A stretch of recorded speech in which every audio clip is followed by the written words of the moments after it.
Alright, so I think we're finally ready to add our next color, and we're going to go with orange. Now, I don't have a metallic orange, so I am going to go ahead and do a mix with some of the paints I have. So we're going to need a new fresh canvas because this thing is absolutely littered with colors. So we will get a brand new canvas.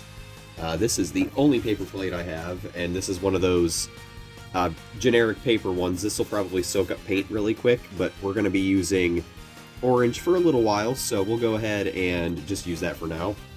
Now this one's going to be interesting because I haven't shown how to mix certain paints. Sometimes you won't have the right colors you want, but in this case we're going to go with orange. I have an orange color, but it doesn't go on like a metallic color. It is matte, so it doesn't shine, and I want a good shine. So what we're going to do is we are going to mix yellow, and by yellow I mean gold, if it would focus, please. Thank you. And the red we've been using. And what I said the last time is your darker colors are going to overpower your lighter colors. So you're going to want to use very, very little red if you want to get a good orange tone. So we are going to go ahead and have a good amount of yellow. So we'll go ahead and put some gold on here. Keep calling it yellow. I guess it is. And a very, very small drop of red. Now, this might actually be better to do with... Nah, we're just going to go ahead and put it on here. Very, very small. So let's go ahead and see this ratio here that I've got. So these are about... Woo, I'm losing my paint. These are about... I want to say the yellow is like 4 times the size of the red. And now let's go ahead and get our brush here. It's kind of wet still. But we're going to go ahead and swirl all these together and see if we get a good orange. And honestly, it might not. The yellow and the red, I might actually need some more red if I want a deeper orange. I'm trying to match this as closely as I can to the Pyrus Diamond Orange, so we will have to see what this looks like dry, because paints will go on darker and they dry lighter. So actually, it might be the other way around. I'll have to see when we'll have to see when it's done, but it's looking like that this paint isn't really going to mix super well. But go ahead and, you know, looking at it at the side, maybe just a little bit more. I don't know if I need more yellow or red yet. Well, we're just gonna have to see. This is gonna mix really funny since they're metallics, but I'll go ahead and let this sit for a bit, and we will come to that conclusion once it dries, I suppose. And here is an excellent example of how paints work. So I tried to mix up some more paints for the orange, and let me move this out of the way. I added a little bit too much red to the stuff we already had, and yeah, it's just red again. But I don't know if I'm feeling these two colors. They're kind of hard to pick up on camera because they're very reflective. This one's a little bit darker, and this one is a little bit more orange. But I kind of created more of a rose gold color, which makes sense. I threw red into gold. So I might try using a little bit of the neon fluorescent orange to see if I can get the orange I'm looking for. Alright, let's try this. We have a little bit of orange, a little bit of gold, and a little bit of red. So let's go ahead and mix these all together. Kind of bring them into the middle. See how chunky this is too? This matte stuff is very chunky, but it looks really cool under a black light, so that could be kind of neat. So let's see if I can get this to smooth out and be a nice orange. We need more of these metallics, because if we don't have the metallics, it's going to dry and look really weird. So yeah, that's actually looking a lot better already. And you want to try to break off your paints and bring some of it into the center to have the color you want. Because if you're not working from the center of your mixed paints, you might get some color variation if you come too close to one of these sides. It might be a little convoluted, but It's kind of how I always did it. And you know, I'm actually kind of liking this color a little bit more. I'm not sure why my camera is so dark. But yeah, this orange is looking a lot better. I might actually end up using this. I guess I'll just have to see when it's dry, and if it dries a nice metallic color, this will probably be going on my Skorporos. I might want it just a little bit brighter, so we're going to try and get a little bit more gold in here. But yeah, overall, this is not bad. I like how orange this is. So yeah, we're going to wait. Okay, so we're about halfway through the drying, and I can already tell that this is going to be so much better than what we had. So this is much more vibrant. It doesn't really pick it up well on camera. These two were more rose goldy, so I'll remember that next time I want to use a color like that. This is looking fantastic though, so this little bit is perfect for me to go ahead and start adding orange. So I think I'm going to do that. Alright, to start this off too, before we get into a new color, you want to make sure you're changing your water, because this is tinted with a lot of red. So you're going to want to get rid of that and make sure your tints stay the same. So I'm going to go ahead and change that, and I will be right back. Alright, so I definitely hope this makes people realize that this is not a super easy thing to do. If you're going to do this, this is going to take you a lot of time, and it's something that probably won't happen overnight if you're completely overhauling the look of something like this. So give yourself as much time as you need. Don't try to rush it. You can't rush perfection, and I hate to say it, but even a custom isn't going to be perfect most of the time. So be happy with what you've accomplished. That's kind of how I decided to start looking at it, because not many people can say that they've done this. And guess what? You've got a completely one-of-a-kind Bakugan that only you have created. So take that as you will. That's how I look at all my customs. Even if it's just a slight variation, it is yours. So look at it that way. That's how I always did it. It's very gratifying. So we're going to get this orange on here, and I'm going to reference our Titan Skorporos again, because I really want to get the orange in the right places. So that's what we're going to do next.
Alright, so we've got our first coat of orange on here, and I am really digging this. It's kind of hard for the camera to pick it up, but it's really reminding me of like the real OG classic Pyrus, where it's red and like a bronzish orange, which is kind of cool. And it's been super cool adding this, so I'm looking forward to seeing what it's going to look like when it's done. It's not going to be like neon orange, but it'll be a cool enough gradient for a finish. But I wanted to point out that I started using this paper plate. We're switching this out because My paint is already dried on here, and it hasn't even been like 5 minutes. So don't use these cheapo paper plates. Get yourself some I think they're called Dixie plates. They're like they're coated with like a wax or something. Use those. Those will make your paints last a lot longer. It also makes your plates not flat. If you can see, you could actually tell it's sucking the moisture right out of the paints through the whole plate. So don't use these. And suddenly we're back to snowflakes. So now I have to remix my paints and go from there. So hopefully I can replicate the color I just used, because that's the toughest part about mixing paints, is making sure you have the right ratios and you know what you're doing. It's always best to go over every bit of work you did with the very last little bit of paint that you mixed up, just so everything has the right tone. So for instance, this little bit of orange was the first thing I did. By the end of it, I should go over it one more time with whatever my final paint is that I have mixed up, just so it matches up properly. If that's something that would bug you, it definitely bugs me. So I'm going to try and make this as symmetrical as I possibly can and try to make it look good for you guys.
So what happened again, guys, I got a little carried away and I started doing a bunch of stuff off camera, and we got a lot of orange on here now.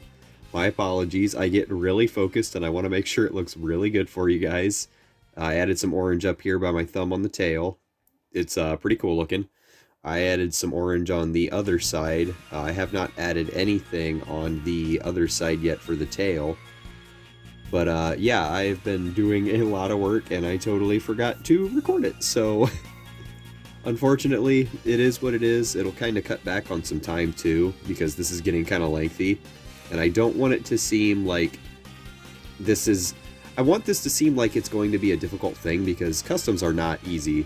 But I don't want it to seem like it's dragging on. So this is the progress we've got so far, and we should be almost done. I want to add some green at the end of it once I get all this orange taken care of and the face painted, if I can speak. The face is going to be last, and then we're going to do some touch-up, and then I'll add the green, and that should be the final touches. Alright, so it's been about, I want to say, an hour after the first little cut that I did, and I just gotta say that this thing is turning out so freaking cool. We finished the face and I added some green, and I really just wanted to speed up this process a little bit, because these cuts take up a lot of storage space and I'm recording on a phone. But yeah, we did a lot today, and I am so happy with how this is turning out.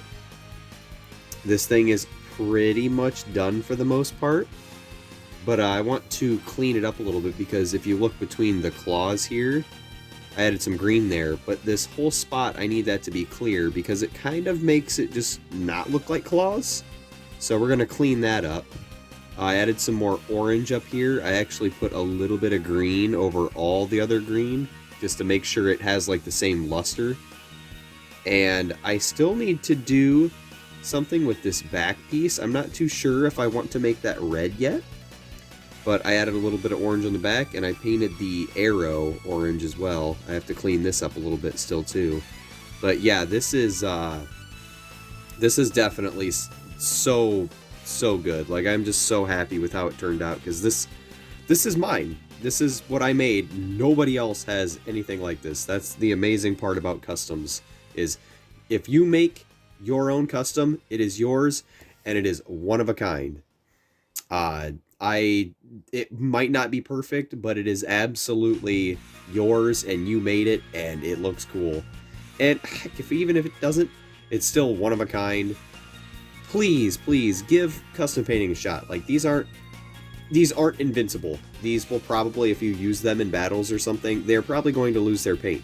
But if you want a cool display item, this is it. Nobody else has what you made, and I highly recommend to anybody to at least give it a shot. Hopefully the videos should help you figure out a little bit, and be patient with it. Paints are hard. You have to mess with paints for a very long time to actually understand how they go on, how many coats you need for something to look smooth, and how long to wait before you can paint again. This, in total, out of all the footage I've gotten, this has taken me at least 6, 7, 8 hours, I think, total, and I've only got a couple videos off of it. So, and this is multiple days. This is day, like, I started this at I want to say the beginning of the week. It is Saturday. No, it's technically Sunday, because it's almost 2 in the morning. This took me all week to do. So take your time, show people your progress, and I'm sure everything will be fine. But guys, if you liked the series, please give it a thumbs up. And if you want to see more, subscribe. I'd love to do more of this in the future. I'm probably not going to do time lapses as much anymore. Actually, no, maybe time lapses would be more possible. I'm not going to be doing many more tutorials, because I feel like I got everything that needed to be said out, which is awesome. And if you have any customs in the future, please let me see them. I have a Twitter. I'll put the Twitter in the description below, but I'd love to see what you come up with. If I inspired you, that's awesome. That's what I'm going for. I just want to spread some positivity in the community and see what you guys get up to. So I guess, with that being said, guys, I'll see you in the next video. Hopefully, it will be an unboxing. Alright, guys. See ya.